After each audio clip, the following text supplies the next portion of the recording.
Take a look at this, guys. Are you freaking kidding me? What is up with this? When I set out on this journey this morning, I never thought I was going to see someone free-handling an emerald tree boa that's about 6+ foot long.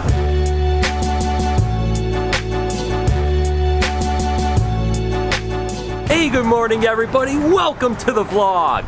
I hope the start of your day is absolutely incredible. Today was the day that I was supposed to head out on my epic cross-country journey in that Beetle bus.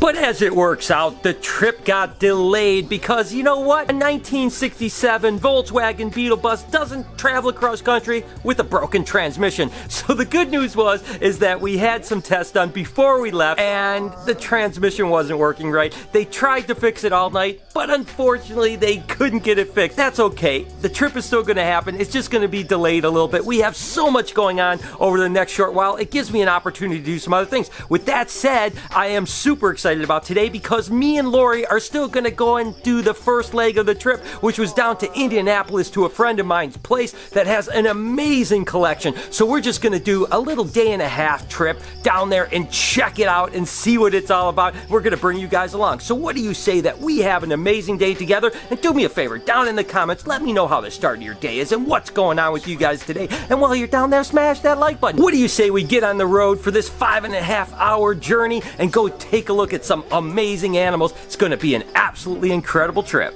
So it's about a 5.5-hour drive down to the Indianapolis area. I've been super excited to go visit this collection, and this was going to be the first stop on our West Coast trip, but hey, we're going to still go check it out because we had it scheduled, and then we're going to head home. Again, we're going to spend about a day and a half here looking at some amazing things. He has all kinds of stuff. It's going to be really rad, and I wonder, would you guys travel 5.5 hours just to go see some animals? I mean, to me, it's a no-brainer. But anyways, we'll be there in about 2.5 more hours.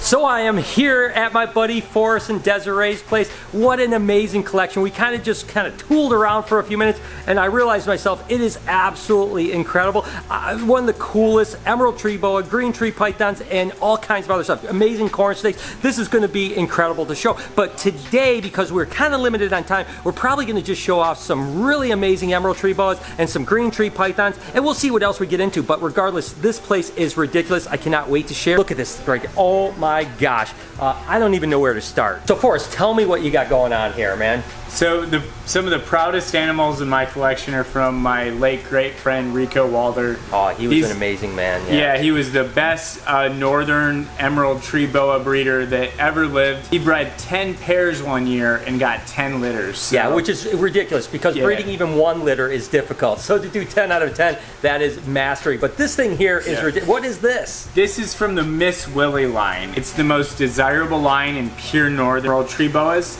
And this is one adult female, and then this is another adult female in shed. It's a great honor to be able to continue this line on. Isn't that crazy, guys? I mean, literally, emerald tree boas were just like a childhood thing for me. I mean, I don't know what it was. I think that you see them in books and it just blows me away. So to be around a collection of amazing emerald tree boas and green tree pythons are incredible. Not to mention, you know, Forrest is really about really specific localities and specific kind of traits, which I think is really amazing because a lot of the arboreal guys are that way. So it just depends on bloodline, it depends on locality, it depends on particular looks. So he has some of the most crazy stuff around for sure. But man, take a look at that. Oh my gosh, she is just so gorgeous. You can see these guys aren't the evil monsters that they're meant out to be. This is a massive snake too. I mean, look at the size. Look at my hand compared to its face. I mean, oh my gosh, and these guys have massive teeth, so to be this close to an emerald tree boa that seems to be completely docile, I mean, this is like a dream come true. I mean, that is, oh my gosh. Yeah, I remember the first time I met this girl and just seeing how tame she was and that I could enjoy handling her and what a great temperament she has. I mean, can you imagine that? I mean, when I set out on this journey this morning, I never thought I was going to see someone free handling an emerald tree boa that's about 6+ foot long. I mean, look at this snake. I mean, it's like, that is impressive. I mean, I literally could just go home right now and it was well worth the 5.5-hour drive just to see this. Oh my gosh. All right, so here is another crazy animal. Forrest, what the heck is going on with this thing?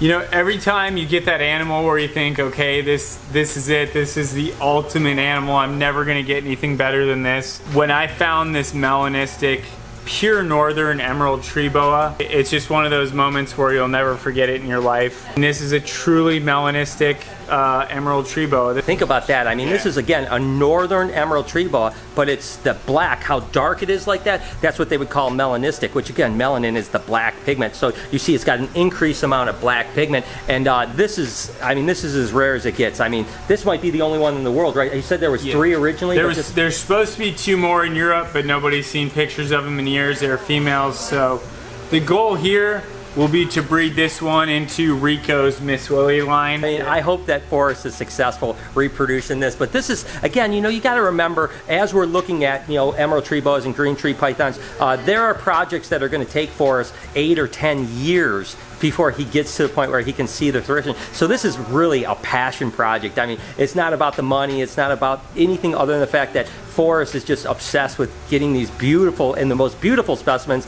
and this is incredible, Forrest. All right, guys, before we get back to seeing some arboreal stuff, Forrest just showed me this blood python, and I don't think that you guys could appreciate that. Take a look at the size of this blood python right here. Look at this thing. That is absolutely ridiculous. And of course, this blood python might be one of the biggest blood pythons in the world. This is, of course, a beautiful red blood python, but it's almost 7 foot or 7 foot plus, and what'd you say, 70 something pounds? Yeah, 70 something pounds, over 7.7 feet. 7.7 feet, a blood python. 7.7 feet and 70 pounds. I mean, I cannot, and look at how beautiful it is too. So not only is it tame, it's gorgeous, but it is absolutely the biggest blood python I have ever seen. Take a look at this thing. I mean, This is crazy. One of the things that Forrest and myself share is the fact that we both really want to do a reptile zoo in the future. So that's why Forrest acquires some of these animals as well. Certainly something like a record-setting blood python will be a huge attraction. So as a matter of fact, his Instagram, which you guys need to follow because it's so amazing, it's called Zoo Dreams. So I mean, think about that, Zoo Dreams. And of course, Desiree over here, over there, she's like Lori. As a matter of fact, look at Lori and Desiree. They're working. Me and Forrest are playing, and you can follow Desiree too at Desiree AM1. I'll put both of the links down in the description. You guys got to give these two a follow. They are amazing, and they have all kinds of incredible pictures. I'm completely jealous of what they have here, but that's why Forrest acquires a lot of these animals, because he's like me, thinking like, hey, one day people will come into my zoo and really enjoy them. But this animal is incredible. All right, so when you walk into a room and literally an animal from 25 feet away catches your eyes and you go, what the hell is that? That's what happened with these animals here. Tell me, take a look at this, guys. Are you freaking kidding me? What is up with this? The lemon tree line chondros are probably the most famous line of designer chondros of all time. And what made them so famous is not only the yellow and the blue, but when they go hormonal, most chondros, they go hormonal when they get gravid to females and they go blue. And what makes lemons so famous is the white on them. So you can't quite see this on her because we're not quite in season yet. But when you see all that white on her sides, that's gonna turn her white and blue. And so this is the last living female. And then this thing is ridiculous. Yeah, this one is a yellow neonate Biak. So there's yellow and reds, bred to the last living pure lemon male that died. You can see that white down the bottom of her scales, and wow, she is, I mean, my gosh, guys, seriously, is that one of the most amazing snakes? I mean, both of those are ridiculous, but I tell you what, looking at that is living art. I mean, that is the most spectacular two snakes. I couldn't imagine anything cooler than that. I mean, that is amazing. And the rarity of these guys, I mean, the fact that that's the last of its kind, that blood, and this is that same gene pool. Oh my gosh, Forrest, that's crazy.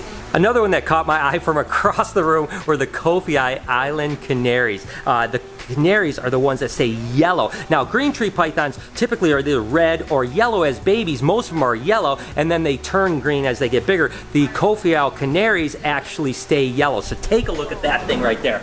Holy cow. Forrest, what is up with this, man? This is an adult changed animal. All of our designer lines come from somewhere, right? They come from the wild, like the lemon tree line is rumored to be from Papua New Guinea. Kofiau is an island that has been massively damaged by deforestation. So they're definitely the most desirable locality green tree python there is. And I mean, we've got yellow, they're just the most beautiful yellow.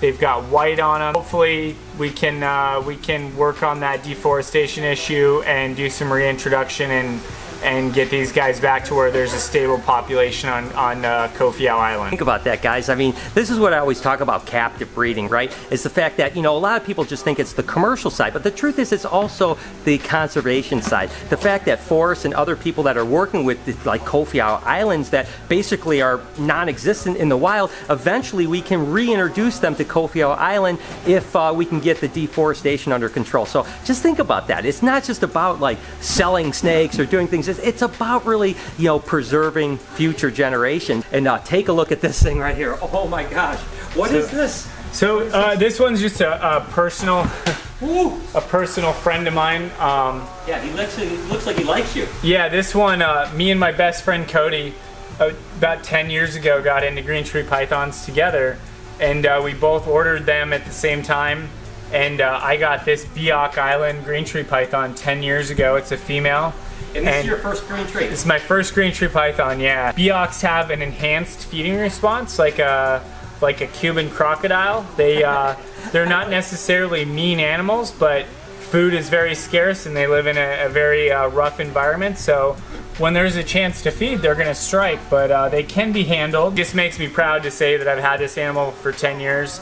And by the way, I'm going to steal that from now on. I'm going to talk about the advanced feeding response the next time I get bitten by a snake. I love that. That is my favorite new saying, advanced feeding response. You know, we could probably do 5 vlogs about the green tree pythons and emerald tree boas alone here, let alone all the other stuff that he has. But I have to cover this one because, you know, when people see these amazing yellow green tree pythons, another color phase would be the blue ones. And I want Forrest to kind of explain what the heck is up with those blue animals. So tell me what's going on. This is a blue here, right? Yeah, so they're all from the Trooper Walsh blue line, one of the greatest herpetologists of our time. And he decided to focus back in the 70s on blue green tree pythons. When we refer to blue green tree pythons, we refer to them as Walsh blue line, TW blue. These are 3 different versions of TW blue. This is a true blue animal. He started out green and then he's slowly gonna turn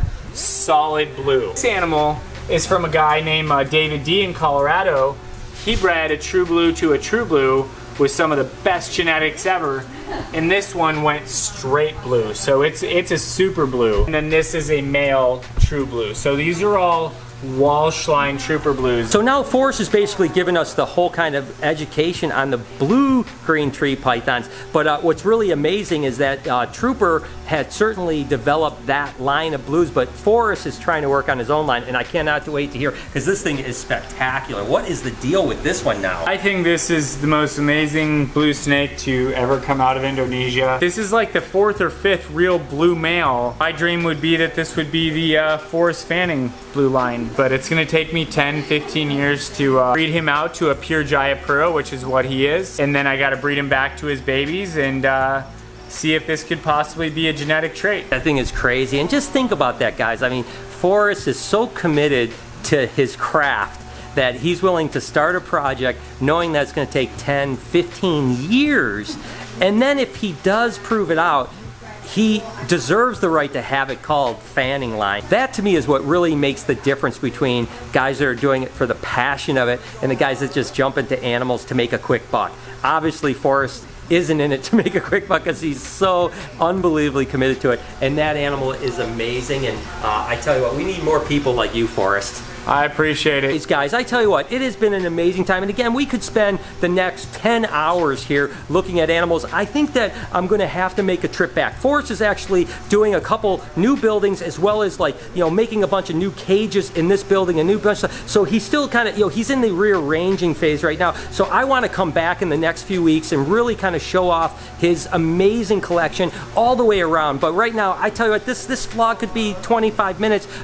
So I'm going to just end it here. favorite. Let me know down in the comments, number one, what your favorite thing that you saw here was, and number two, tell me if you want me to come back and what else you want to see. Remember to follow Zoo Dreams and Desiree AM1 on Instagram so that you can follow their other crazy stuff. I'm going to put all of the links to all of their social media stuff down in the description. Please do me a favor and follow them. I hope you guys enjoyed this incredible journey. You guys mean the world to me. Thank you so much for tuning in. I hope that you have an amazing day, evening, night, whatever you happen to be watching. Can you do me a couple favors, please? Can you smash that like button for me? Hit the notification bell so that you know when I'm going to post a video, which is every day at 9 o'clock in the morning Eastern Standard Time. Remember to be kind to somebody, and I promise I'm going to see you guys tomorrow.